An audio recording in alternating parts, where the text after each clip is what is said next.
ओम शांति। अॼु जी मिली तारीख़ 11/2/2024। मिठा मिठा बाप दादा चवनि था मीठे मीठे ॿार। अव्यक्त बाप दादा जो रिवाइस कोर्स 24/98 जा बाप सां सेवा सां परिवार सां मोहब्बत रखो त महिनत सां छुटिजी वेंदो। चारों ओर जा ॿार पंहिंजे बाप जी जयंती मल्हाइण लाइ आया आहिनि। चाहे सम्मुख वेठा आहिनि, चाहे आकारी रूप में बाप जे साम्हूं वेठा आहिनि।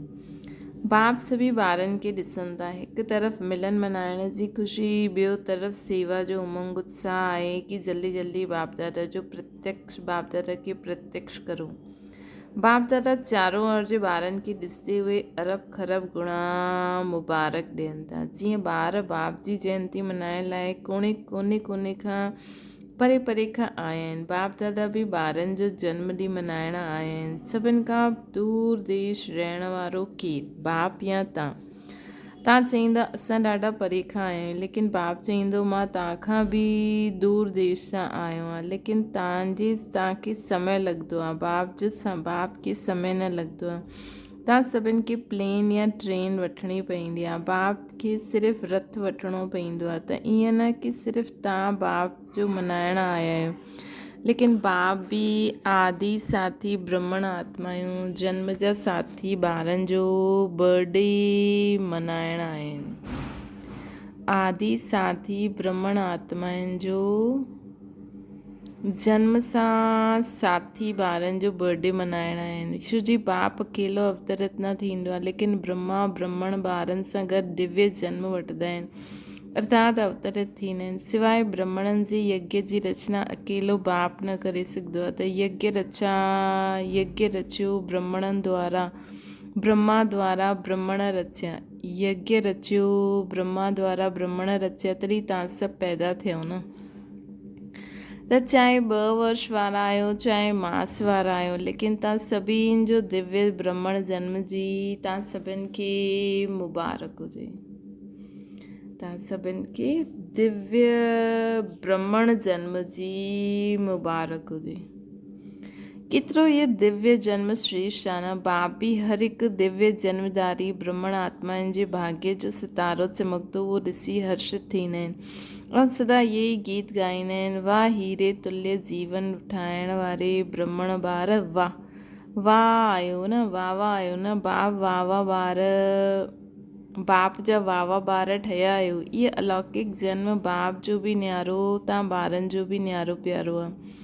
इहे हिकु ई बाप आहे जंहिंजो अहिड़ो जन्म व जयंती आहे जो ॿियो कंहिंजी बि अहिड़ो जन्म ॾींहुं न हूंदो, न आहे, न थियणो आहे, न थियो आहे, न थियणो आहे। निराकार ऐं पोइ दिव्य जन्म ऐं सभी आत्माउनि जो जन्म पंहिंजे पंहिंजे साकारी शरीर में थींदो आहे, लेकिन निराकार बाप जो जन्म पर काया प्रवेश सां थींदो आहे। सॼे कल्प में अहिड़ो हिन विधि सां कंहिंजो जन्म थियो। हिकु ई बाप जो अहिड़ो न्यारो जन्म ॾींहुं थींदो आहे जेके शिव जयंती जे रूप में भगत बि मल्हाईंदा आहिनि, मल्हाइण ईंदा आहिनि।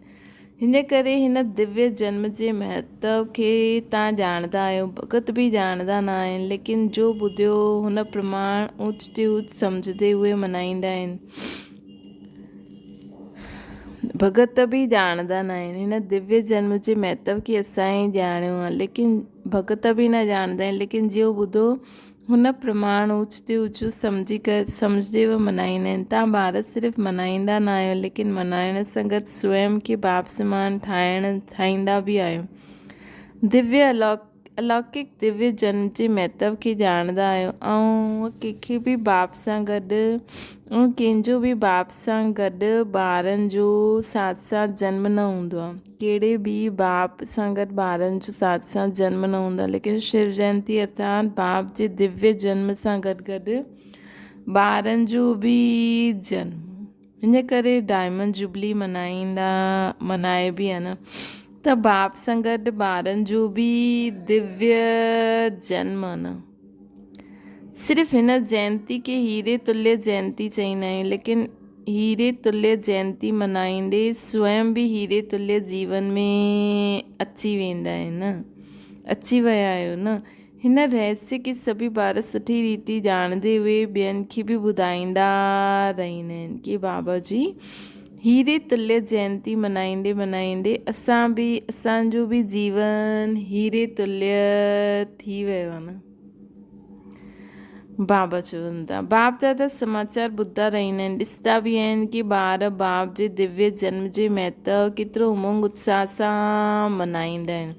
बाप दादा चारों ओर जी सेवाधारी ॿारनि खे हिम्मत जे रिटर्न में मदद ॾींदा आहिनि। ॿारनि जी हिम्मत ऐं बाप जी मदद। अॼुकल्ह बाप दादा वटि सभी ॿारनि जो हिकु ई स्नेह जो संकल्प बार बार ईंदो आहे कि बाप समान जल्दी खां जल्दी ठहिणो ई आहे। बाप बि चवंदा आहिनि हे मिठा ॿार ठहिणो ई आहे। हर हिक जो इहे दृढ़ निश्चय आहे। ऐं ॿियो बि अंडरलाइन करे ॾियो कि असां न ठहींदासीं त ॿियो केरु ठहींदो। असां ई हुआसीं, असां ई आहियूं, असां ई हर कल्प ठहींदा रहंदासीं। इहो पक्को निश्चय आहे न। डबल विदेशी भी शिव जयंती मनाइण आया आहिनि। अच्छा हथ उठायो डबल विदेशी। बाप दादा ॾिसनि था कि डबल विदेशियुनि खे सभिनि खां ज़्यादा इहे ई उमंग उत्साह आहे कि कोई बि विश्व जो कोनो रहिजी न वञे। भारत जो त काफ़ी समय सेवा जे लाइ मिलियो आहे भारत खे, ऐं भारत जे बि गांव में संदेश ॾिनो। लेकिन डबल विदेशियुनि खे भारत सां सेवा जो समय घटि मिलियो आहे। पोइ बि उमंग उत्साह जे कल्याण बाप दादा जे साम्हूं सेवा जो सबूत सुठो लायो आहे ऐं लाहींदा रहंदा आहिनि। भारत में जो वर्तमान समय वर्णीकरण जी सेवायूं आरंभ थी वियूं आहिनि, हुन जे कारण बि सभी वर्णनि खे संदेश मिलणु सहज थी वियो आहे।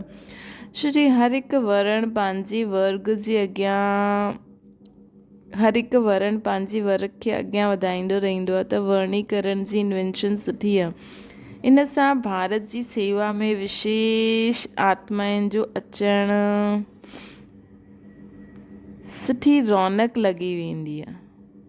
सुठो लॻंदो आहे न, वर्णीकरण जी सेवा सुठी लॻंदी आहे न। विदेश वारा बि पंहिंजे सुठा ग्रुप खणी ईंदा आहिनि, रिट्रीट कराईंदा आहिनि, तरीक़ो सुठो रखियो अथनि। जीअं भारत में वर्णीकरण सां सेवा में चांस मिलियो, हूअं इन्हनि खे बि इहा विधि इन्हनि जी ॾाढी सुठी आहे कि अलॻि अलॻि ग्रुप रिट्रीट जे लाइ वठी ईंदा आहिनि।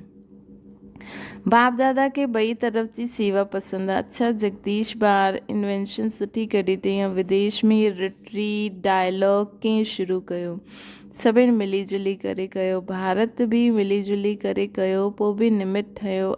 सुठो आहे। हर हिक खे पंहिंजी हमजिन्स जे संगठन में सुठो लॻंदो आहे त ॿई तरफ़नि जी सेवा में अनेक आत्माउनि खे समीप लाइण जो चांस मिलंदो आहे। रिज़ल्ट सुठी लॻंदी आहे न। रिट्रीट जी रिज़ल्ट सुठी रही ऐं वर्णीकरण जी बि रिज़ल्ट सुठी आहे। देश विदेश कोई न कोई नई इन्वेंशन कंदा रहंदा आहिनि ऐं कंदा ई रहंदा।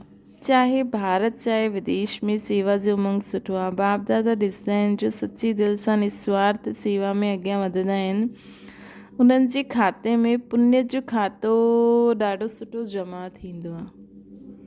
बाप दादा ॾिसंदा आहिनि जो सची दिलि सां निस्वार्थ सेवा में अॻियां वधंदा ई वेंदा आहिनि, उन्हनि जे खाते में पुण्य जो खातो सुठो जमा थींदो आहे। कई ॿारनि जो हिकु आहे पंहिंजी पुरुषार्थ जी प्रालब्ध जो खातो, ॿियो आहे संतुष्ट करण सां दुआनि जो खातो। बाबा ॾिठई ॿार जेका निस्वार्थ सची दिलि सां सेवा में अॻियां वधनि था न, हुननि जो पुण्य जो खातो सुठो ॼमियो आहे। हिकु आहे पंहिंजे पुरुषार्थ जे प्रालब्ध जो खातो, ॿियो आहे संतुष्ट करण सां दुआनि जो खातो, टियों आहे यथार्थ युक्तियुक्त सेवा जे रिटर्न में पुण्य जो खातो जमा थींदो आहे। हिकु त पंहिंजे पुरुषार्थ जो, ॿियो संतुष्ट करण सां दुआनि जो खातो जो मिलंदो आहे, टियों आहे युक्तियुक्त सेवा जे रिटर्न में पुण्य जो खातो जेको जमा थींदो आहे। इहे टई खाता बाप दादा हर हिक जे खाते में हर हिक जो ॾिसंदा रहंदा आहिनि। अगरि कोई जो टई खाते में जमा हूंदो आहे त हुनजी निशानी उहा सदा सहज पुरुषार्थी पंहिंजे खे बि अनुभव कंदा आहिनि ॿियनि खे बि हुन आत्मा सां सहज पुरुषारथ जी स्वतः ई प्रेरणा मिलंदी आहे। उहे सहज पुरुषारथियुनि जो सिंबल आहिनि। महिनत न करणी पवंदी आहे। बाप सां सेवा सां सर्व परिवार सां मोहबत आहे त इहे टे प्रकार जी मोहबत महिनत खे छुड़ाए ॾींदी आहे। बाप सां सेवा सां सर्व परिवार सां मोहबत आहे त इहे टे प्रकार जी मोहबत महिनत खे छुड़ाए ॾींदी आहे। बाप दादा सभी ॿारनि से यही श्रेष्ठ आशा रखदा आहिनि कि सभी ॿार सहज पुरुषारथी सदा रहनि। 63 जन्म भक्ति में उलना में भटकण जी महिनत कई। हाणे ये हिकु जन्म आहे महिनत सां छुटण। अगरि बहुत काल सां महिनत कंदा रहंदा त ये संगम युग जो वरदान मोहब्बत सां सहज पुरुषारथी जो कॾहिं लॻंदो। युग समाप्त, वरदान भी समाप्त थी वेंदो। त सदा हिन वरदान खे जल्दी जल्दी लायो। अगरि बहुत काल महिनत कंदा रहंदव त संगम युग जो जेको इहो वरदान आहे बाप सेवा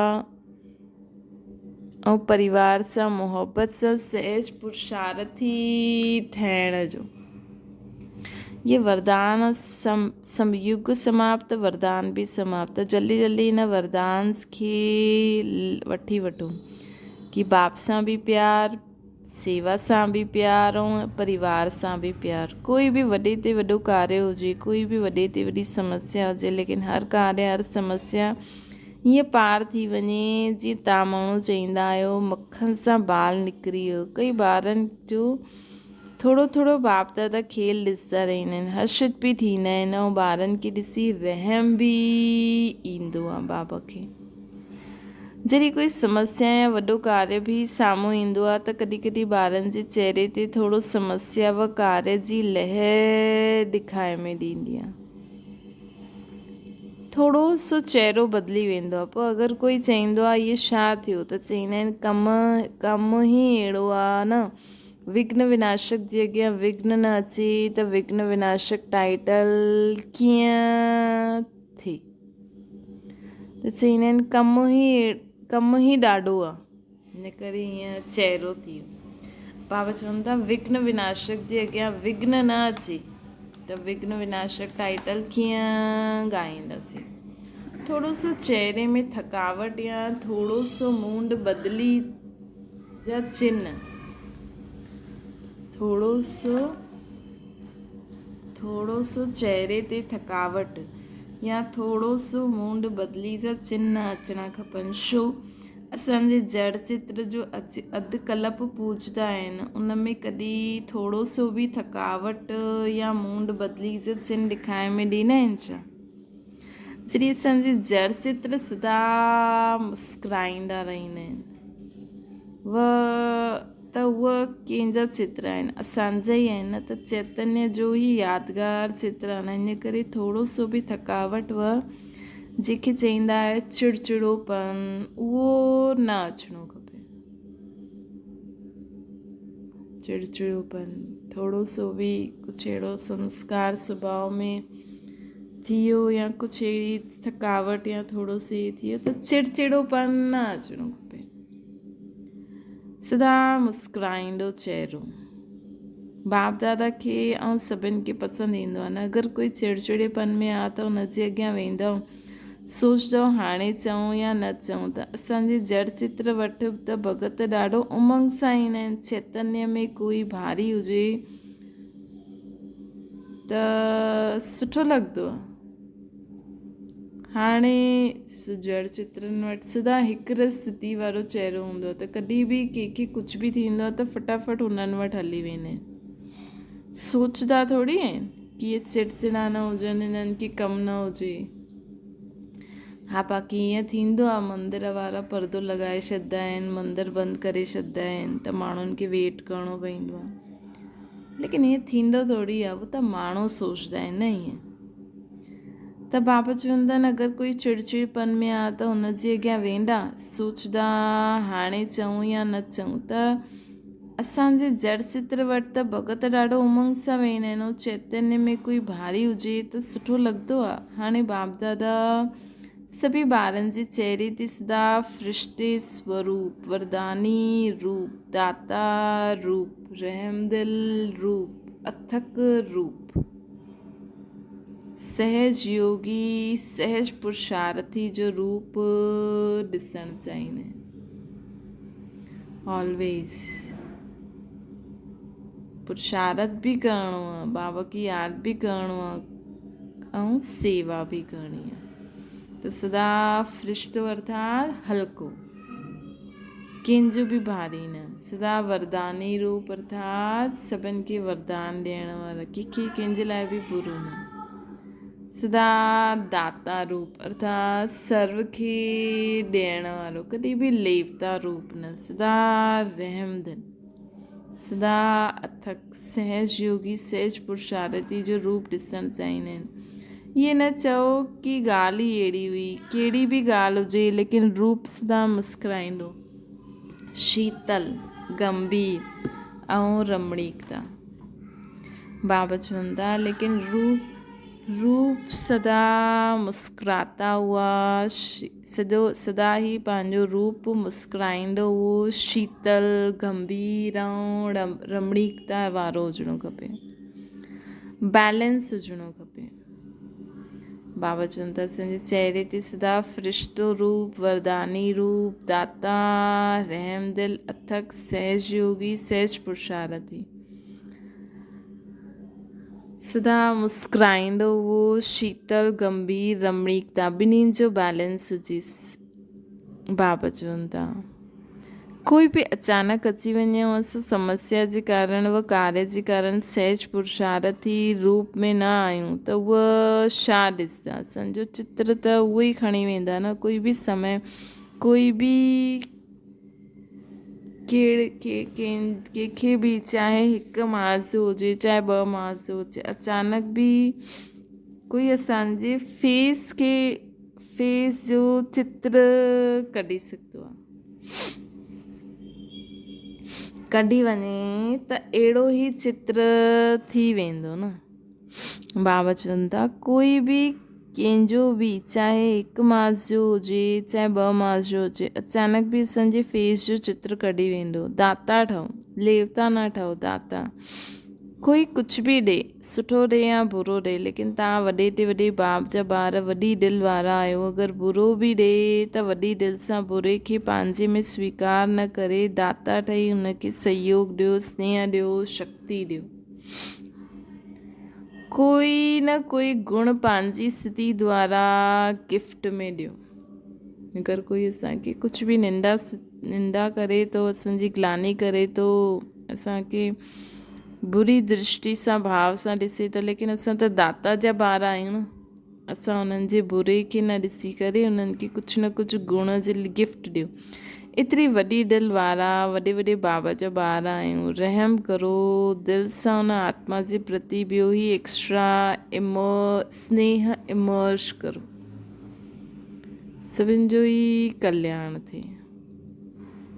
बाबा चवनि था वॾे बाप जा वॾा ॿार आहियो त उन आत्मा जे प्रति ॿियो ई एक्स्ट्रा स्नेह इमर्श करो, जंहिं स्नेह जी शक्ति सां उहा स्वयं परिवर्तित थी वञे।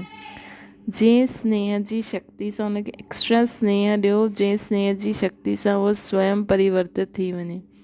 अहिड़ी वॾी दिलि वारा आहियो या नंढी दिलि वारा, समाइण जी शक्ति आहे, समाए वठो। सागर में केतिरो किचिरो विझंदा आहियूं, विझण वारा आहियो, उहा किचिरे खे बदिली किचिरो न ॾियो। सागर में केतिरो किचिरो विझंदा आहियूं, विझण वारनि खे उहो किचिरे जे बदिले किचिरो न ॾींदो आहे सागर। तव्हां त ज्ञान सागर, शक्तियुनि जे सागर, बाप जा ॿार, मास्टर आहियो न। त ॿुधियो बाप दादा छा ॾिसणु चाहींदा आहिनि। मेजॉरिटी ॿारनि लक्ष्य रखियो कि हिन वर्ष में परिवर्तन करिणो ई आहे, कंदासीं, सोचंदासीं न, करिणो ई आहे। करिणो ई आहे या हुते वञी करे सोचंदव जो सोच सम्झंदा आहिनि की असांखे करिणो ई आहे उहा हथ जी ताली वॼायो सभिनि हिकु हथ जी ताली वॼायो ॾाढो सुठो सिर्फ़ु हीअ हथु न उठाइणो मन जे दृढ़ संकल्प जो हथु उठाइणो आहे की असांखे परिवर्तन थियणो ई आहे असांखे दाता ठहिणो ई आहे लेवता न ठहिणो आहे कंदासीं सोचंदासीं न करिणो ई आहे या हुते वञी करे सोचजो जो सम्झंदा आहिनि करिणो ई आहे उहा हथ जी ताली हिकु हथ जी ताली वॼायो मन सां दृढ़ संकल्प जो हथु सदा सफलता स्वरूप ठाहींदो आहे जो सोचियो उहा थियणो आहे सोचंदव त पॉज़िटिव न नेगेटिव त न सोचंदव जो सोचियो उहा थियणो ई आहे सोचंदासीं त पॉज़िटिव नेगेटिव त न सोचंदासीं न नेगेटिव सोचण जो सदा जे लाइ रास्तो बंदि नेगेटिव वेस सोचण जो सदा जे लाइ रास्तो बंदि करे छॾियो बंदि थी वियो बंदि करणु ईंदो आहे या खुली वेंदो आहे जीअं हाणे तूफ़ान लॻियो त दरवाजो आप ई खुली वेंदा आहिनि ईअं त न थींदो तव्हां सम्झंदा आहियो बंदि करे अचूं लेकिन तूफ़ान खोले ॾींदो आहे अहिड़ो ढिलो न करिणो आहे अच्छा डबल विदेशन जो उत्साह सुठो आहे न 10 वर्षनि खां अधिक समय सां ज्ञान में हलण वारा क़रीब 400 डबल विदेशन जो सम्मान समारोह थियो अॼु सुठो लॻो जीअं मनायो ऐं सुठो लॻियो उहो हथु उठायो पांडव बि आहिनि इन जो महत्व छा आहे मनाइण जो महत्व छा आहे मनाइण अर्थात ओड़ो ठहिणु सदा अहिड़ा ताज़दारी स्वपुरुषार्थ ऐं सेवा जी ज़िम्मेवारी छा करे छा चऊं मौज ई चऊं सेवा जे मौज मनाइण जो ताज सदा ई पयल हुजे ऐं गोल्डन चुन्नी बि सभिनि पाती त गोल्डन चुन्नी कंहिं लाइ पाती सदा golden aged city silver aged न सदा गोल्डन एजेड सिटी ऐं पोइ ॿ हार बि पाता त 2 हार कंहिंखां पाराईंदव त 2 हार कहिड़ा पाईंदव हिकु त सदा बाप जे गले जो हार सदा कॾहिं गले सां निकिरण वारा न गले में ई पिरोयल हुजे ऐं ॿियो आहे सदा सेवा द्वारा ॿियनि खे बि बाप जे गले जो हार ठाहिणु इहे डबल हार थी वियो न त ॾाढो सुठो मनाइण वारनि खे बि लॻो ऐं ॾिसण वारनि खे बि लॻो त बाबा चवनि था हिन उत्सव मनाइण जो सदा जे उत्सव जो रहस्य ॿुधायो ऐं साथ साथ इहे बि मनाइण अर्थात ॿियो उमंग उत्साह वधाइण सभिनि जे अनुभव बाप दादा ॾिठई सुठा अनुभव हुया ख़ुशी ऐं नशो सभिनि जे चहिरे ते ॾेखारे में ॾिए पियो बसि अहिड़ो ई पंहिंजो शक्तिशाली मुस्कुराईंदो हुओ रमणीक ऐं गंभीर स्वरूप सदा इमर्ज रहे बाबा चवनि था अहिड़ो ई पंहिंजो शक्तिशाली मुस्कुराईंदो हुओ रमणीक ऐं गंभीर स्वरूप सदा इमर्ज रखंदा हलो छो जी अॼुकल्ह जे समय जे हालात जे प्रमाण ज़्यादा ॿुधण वारा सम्झण वारा घटि आहिनि लेकिन ॾिसी करे अनुभव करण वारा ज़्यादा आहिनि बाबा चवनि था अहिड़ो शक्तिशाली मुस्कुराईंदो हुओ रमणीक ऐं गंभीर स्वरूप सदा इमर्ज रखंदा हलो छो जी अॼुकल्ह जे समय जे हालात जे प्रमाण ज़्यादा ॿुधण ऐं सम्झण वारा घटि आहिनि ॾिसी करे अनुभव करण वारा ज़्यादा आहिनि ॿुधण ऐं सम्झण वारा घटि आहिनि लेकिन ॾिसी करे अनुभव करण वारा ज़्यादा आहिनि असांजी सूरत में बाप जो परिचय ॿुधाइण जे बजाए ॾेखारे में ॾे हाणे त बाबा वैसे ई चईंदा आहिनि हाणे ज्ञान ॾियण जो समय न आहे हाणे असांजी सूरत सां बाप जो परिचय मिले अॻियां हली करे असांजी 1 सेकेंड जी दृष्टि सां 7 ॾींहंनि जो कोर्स त सुठो कयो बाप दादा बि ॾिसी ॾिसी हर्षित पिया थियनि हिन वर्ष जो हिन सीज़न जो विशेष उत्सव जी सीज़न मल्हायो हर समय हिकु जहिड़ो न हूंदो आहे ड्रिल सभिनि में रूलिंग पावर बाबा ड्रिल कराई सभिनि में रूलिंग पावर आहे। कर्मेंद्रियनि जे मथां जॾहिं चाहे तॾहिं रूल करे सघंदा आहियो। स्वराज्य अधिकारी ठहिया आहियो। जो स्वराज्य अधिकारी आहिनि उहे ई विश्व जे राज्य अधिकारी ठहींदा। जॾहिं चाहियो कहिड़ो बि वातावरण हुजे, लेकिन मन बुद्धि खे ऑर्डर करो स्टॉप, त थी सघंदो आहे। बाबा चवनि था कहिड़ो बि वातावरण हुजे, जॾहिं चाहियो कहिड़ो बि वातावरण हुजे, लेकिन मन बुद्धि के सां ऑर्डर करूं स्टॉप, त थी सघंदो आहे या टाइम लॻंदो। इहे अभ्यास हर हिक खे सॼे ॾींहं में विच में करणु आवश्यक आहे। और कोशिशि करो जेसि समय मन बुद्धि ॾाढो व्यस्त हुजे अहिड़े समय ते ई अगरि हिकु सेकेंड जे लाइ स्टॉप करणु चाहो त करे सघंदा आहियो। जो सोचो स्टॉप थियण में 3-4 मिंट लॻी वञनि, इहे अभ्यास अंत में ॾाढो कम में ईंदो।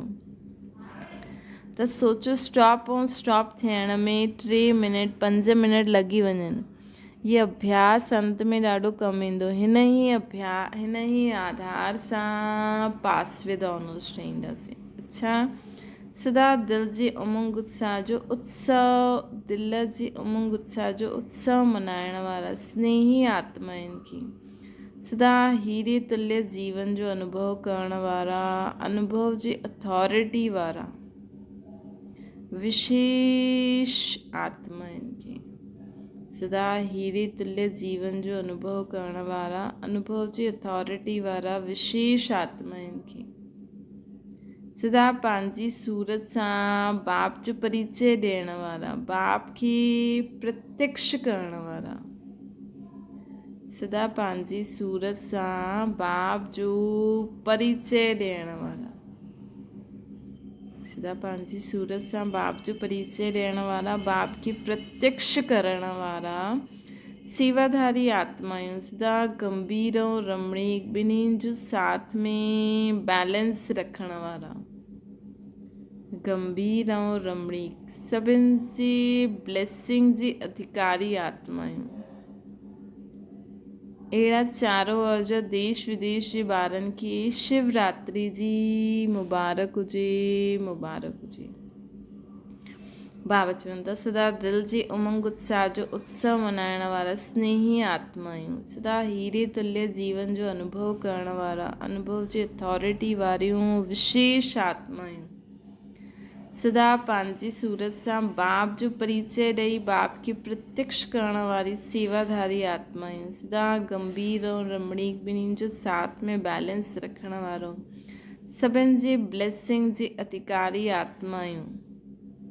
अहिड़े चारों ओर जे देश विदेश जे ॿारनि खे शिवरात्रि जी मुबारक हुजे।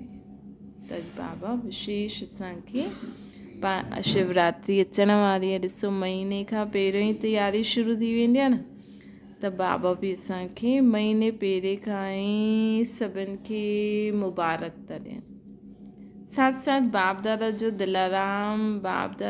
दिलाराम जो दिल व जान सिक व प्रेम सां यादि प्यार बि था ॾियनि ऐं नमस्ते बि था करनि। छा ओम शांति वरदान आहे। पंहिंजे राज्य अधिकारी व पूज्य स्वरूप जी स्मृति सां दाता ठही ॾियण वारा सर्व खजाननि सां संपन्न ठहो।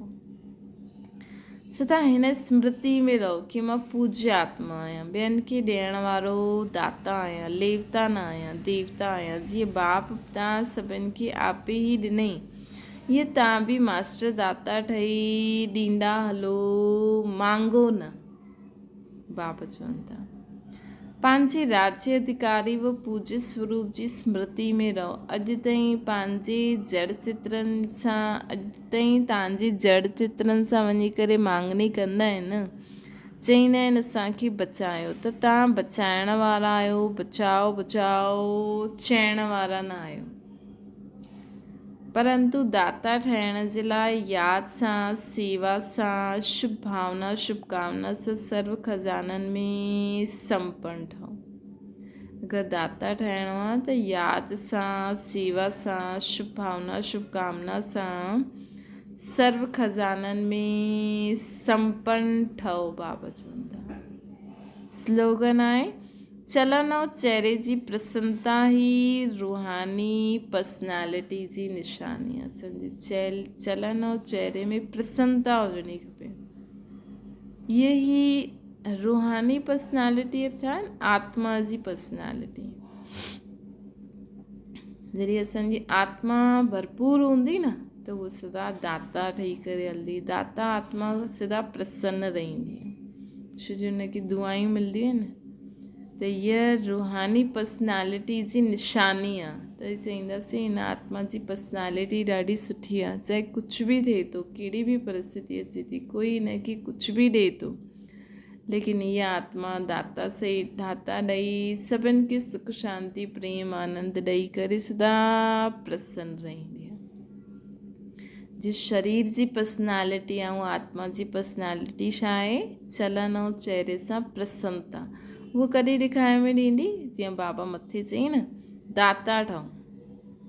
कोई असांखे कुझु बि ॾिए, असांजे लाइ केतिरो बि बुरो सोचे, बुरो ॻाल्हाए, बुरो व्यवहार करे, लेकिन असांजो चाल चलन व्यवहार सदा दातापन जो हुजे, प्रसन्नता जो हुजे, ॾियण वारो। जीअं मूर्ति जे अॻियां वेंदा आहिनि, कोई बि सोचंदो आहे कि अलाए मूर्ति देवी देवता भारी न हुजनि, पंहिंजे कम में बिज़ी न हुजनि, सदा हिकु ई स्थिति में थी करे वेठा हूंदा आहिनि। त असांखे बि सदा हिकु रस थी, तॾहिं असांजे चलन ऐं चहिरे सां प्रसन्नता नज़र ईंदी, तॾहिं असां दाता ठही सघंदासीं। यही रूहानी पर्सनैलिटी। अच्छा, ओम शांति।